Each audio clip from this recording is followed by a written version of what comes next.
Long live His Majesty the King. May His Majesty live in longevity. With deep respects to His Majesty the King, officials and staff of NBT World.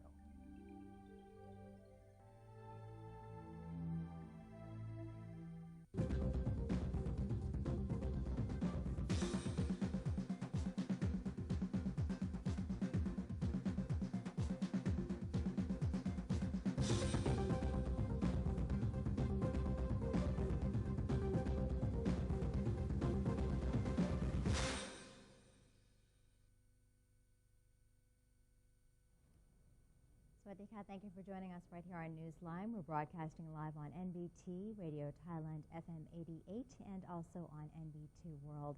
It's a Tuesday, and the date is December 8th, and you're with me, Sandra Hanutsaha.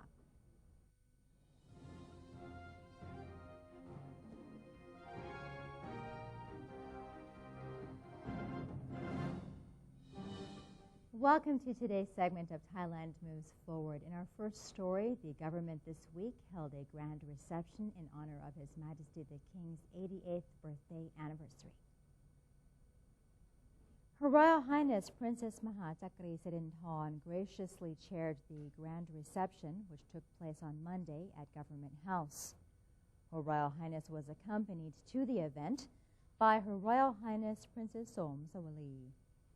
Prime Minister General Prayut Chan-o-cha and his wife Narapon Chan-o-cha led the guests in receiving Her Royal Highness Princess Mahachakri Sirinthorn and Her Royal Highness Princess Somsawali on arrival at the event, before the Prime Minister delivered a speech of best wishes and gratitude for His Majesty the King.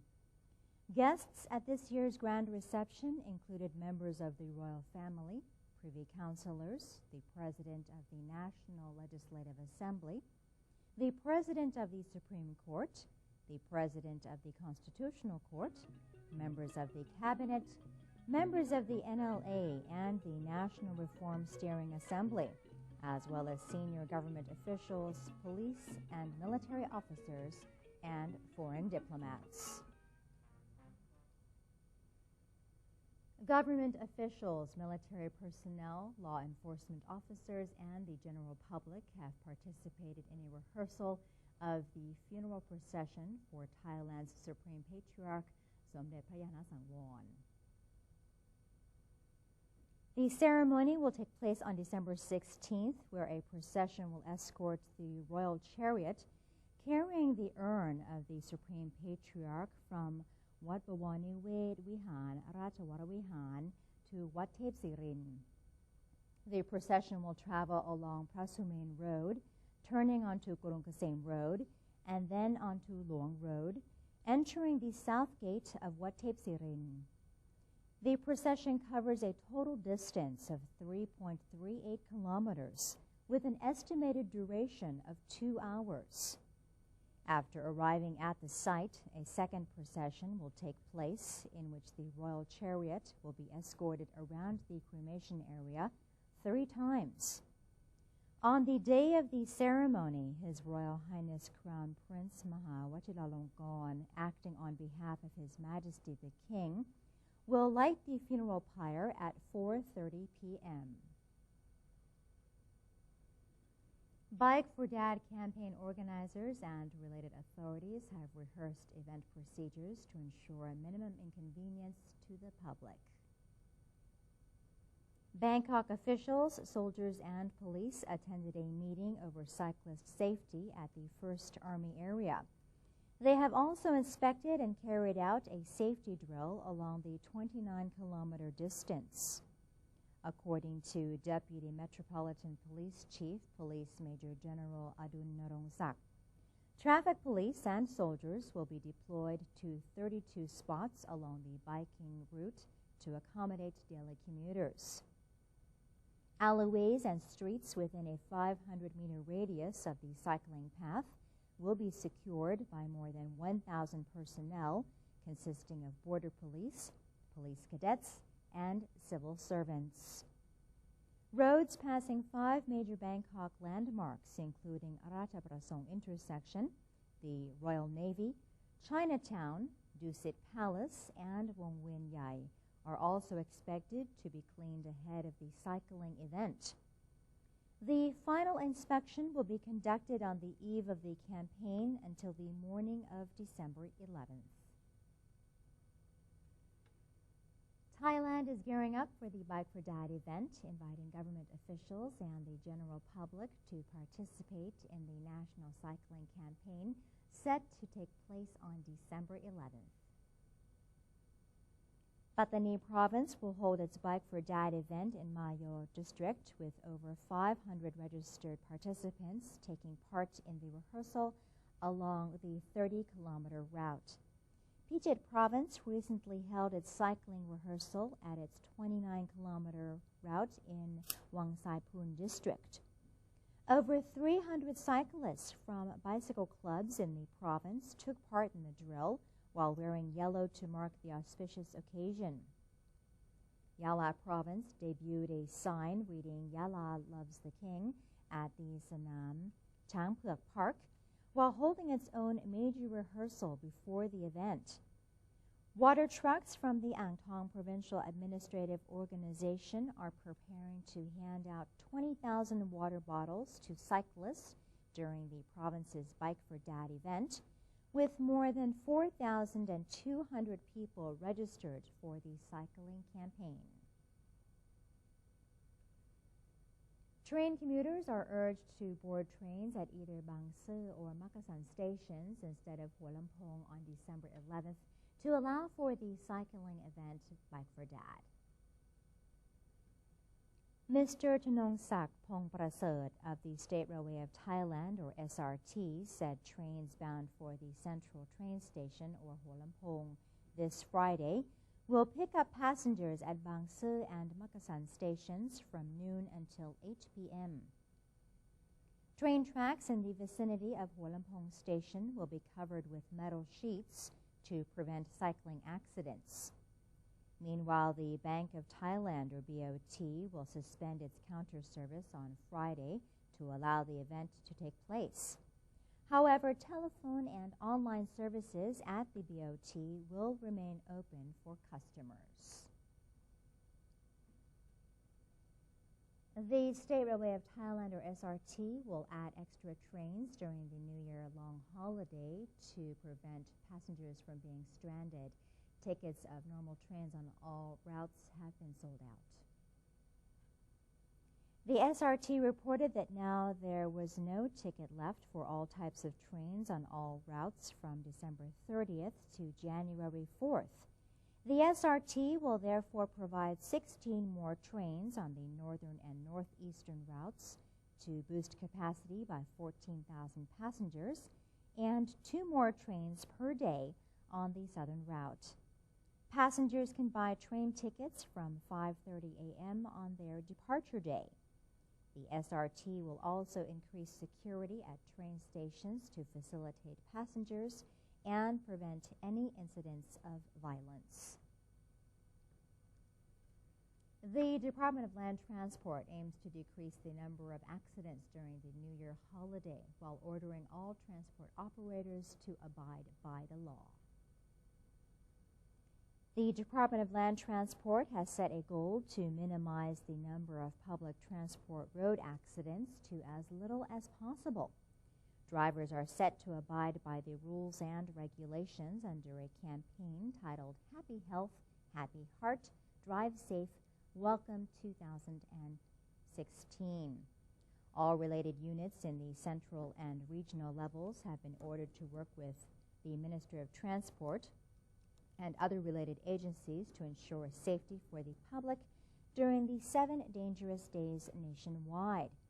In addition, the department has asked all operators to ensure that there are enough vehicles to provide services during the peak season, adding that all vehicles must have a permit to operate. Operators have to abide by the law, which includes charging standard fees.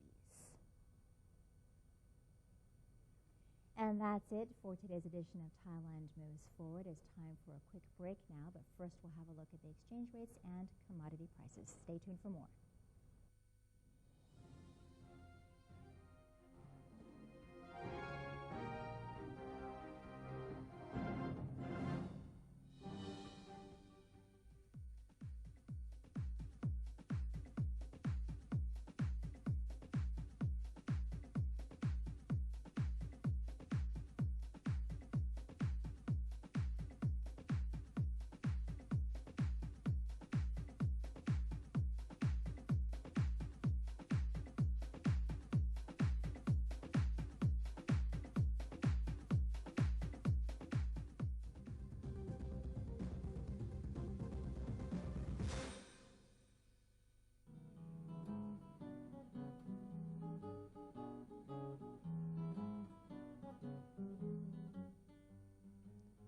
Duik Lao, Duik Ramon, Kodi Chao, Kaprabot Chao, Abdullah Al Husni, Ambassador of His Majesty, the King of Morocco, to Thailand.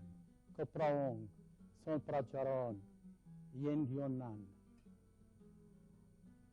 Dwai Cloud, Dwai Cramon, Wadecha, Kapraput, Tachao, Tok Nazira Hussein, Ambassador of Malaysia to Thailand, Kapraong, Son Pracharon, Yen Yuan.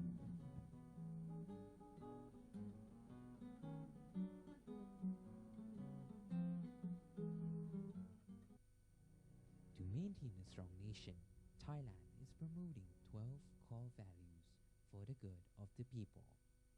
First among them, to uphold the three pillars, the nation, religion, and the monarchy.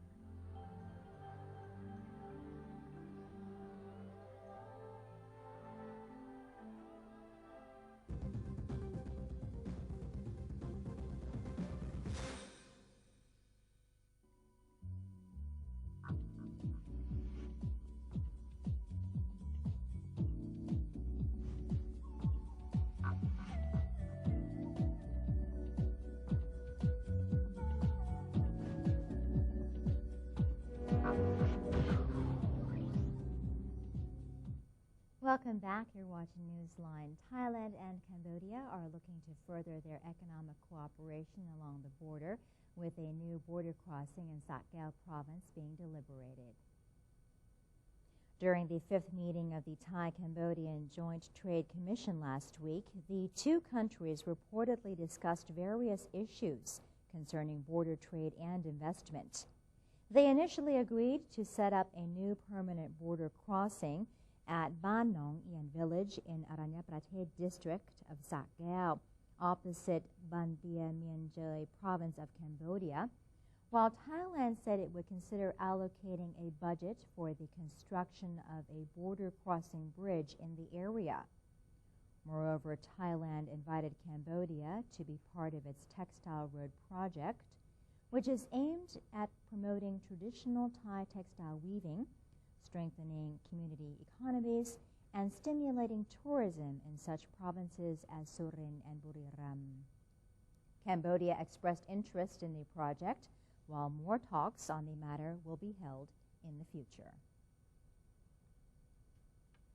In recent years, Korea has been quite influential with its music and entertainment, especially in Thailand, and now the Korean government is working to promote its culture overseas even more and encourage people from Korea and visitors to the country to think more creatively. Banotsi Sinsap is in Korea and visited the Culture Creative Convergence Center to learn about how the center helps spread Korean culture globally.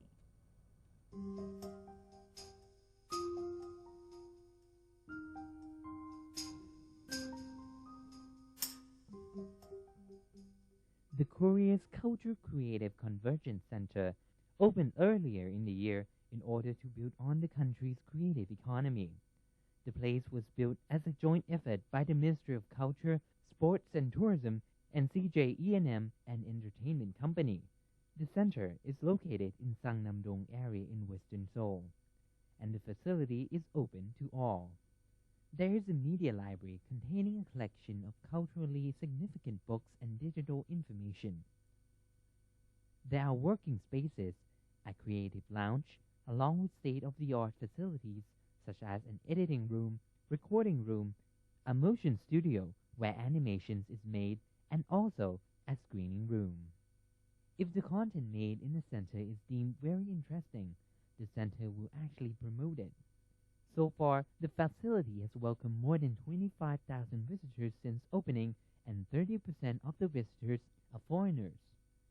So creative people, no matter who you are or what country you're from, you're welcome at the facility, free of charge. Although you must register in advance to use the equipment. This facility is open for the public, and it's one way the Korean government and private companies like CJ is helping younger generations to come up and produce creative contents to propel the country's creative economy. For NBT World, I'm Banotsi Sinsap in Seoul, Korea.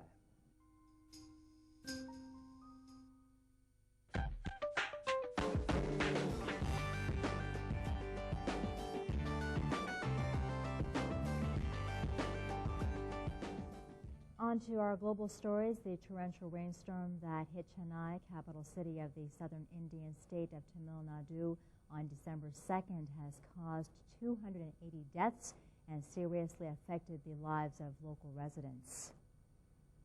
With large parts of the city completely inundated by floodwaters, flights and trains have been canceled, while schools and factories are closed, as hundreds of people are left without power. Those living near rivers were left especially vulnerable to a severe overflow, including resident Sonia Rawikumura. She says many of the buildings are more than 50 years old. Experts have cited poor water conservancy projects and over-urbanization behind the large scale of the damage. Chennai was originally planned to accommodate some 650,000 residents, but the real population now exceeds 5 million. The Russian ambassador to Ankara has been summoned to the foreign ministry over photos that have surfaced of a serviceman on the deck of a Russian naval ship holding a rocket launcher on his shoulder while the vessel passed through Istanbul. The incident, which was captured in photographs, has further ramped up tension between the two countries after Turkey last month shot down a Russian plane over Syria. Moscow has retaliated with a raft of sanctions and accused Ankara of treachery. Russia has asked the United Nations Security Council to hold closed-door discussions on Turkish military action in Syria and Iraq in the latest sign of increasing tensions between Moscow and Ankara. U.S. federal investigators believe the married couple who massacred 14 people in Southern California last week had been radicalized for some time, but no evidence has yet emerged of an international plot. The latest disclosures in the FBI-led investigation came as San Bernardino County employees began returning to work under tighter security 5 days after a co-worker, 28-year-old Syed Rizwan Farouk, and his spouse opened fire with assault-style rifles on a holiday gathering of his colleagues.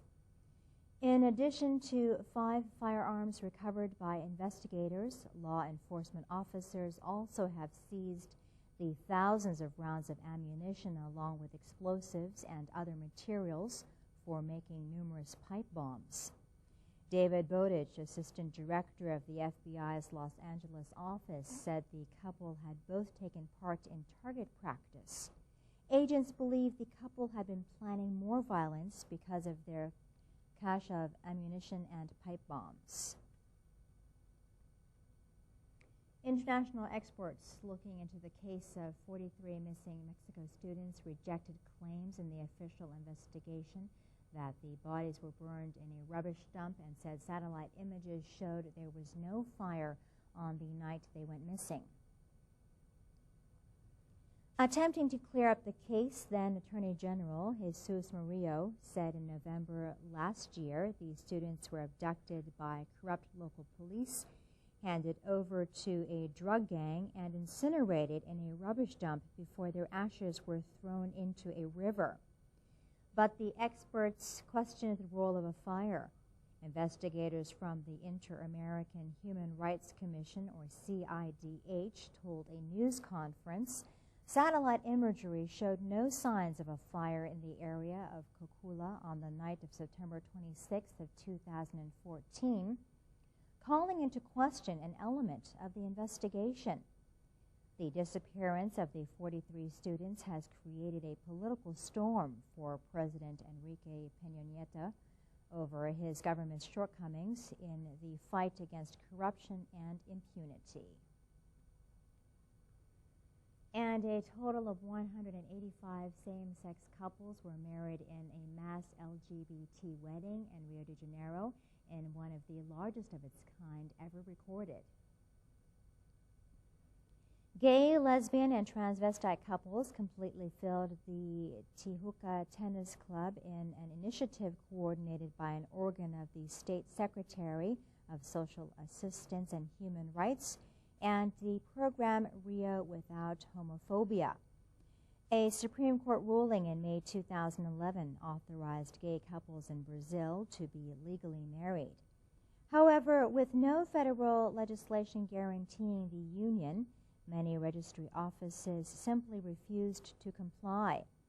As a result, the Brazilian Court of Justice passed legislation in May 2013 forbidding registry offices to refuse to authorize and execute civil marriages or to convert same-sex unions into civil marriage.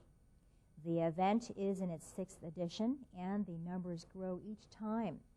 According to government figures, same-sex marriages rose by 30% between 2013 and 2014. And that brings us to the end of this edition of Newsline. If you have any comments or suggestions, then do feel free to email them to us at newsline.nbt@gmail.com. You can also follow us on Facebook by simply typing in NNT, and take the time to check out our website at thainews.prd.go.th/en. We're saying goodbye today with footage from Sydney's Taronga Zoo, where animals are enjoying an early Christmas. For Newsline, I'm Sandra Han Saha. Have a great day. Sawadee ka.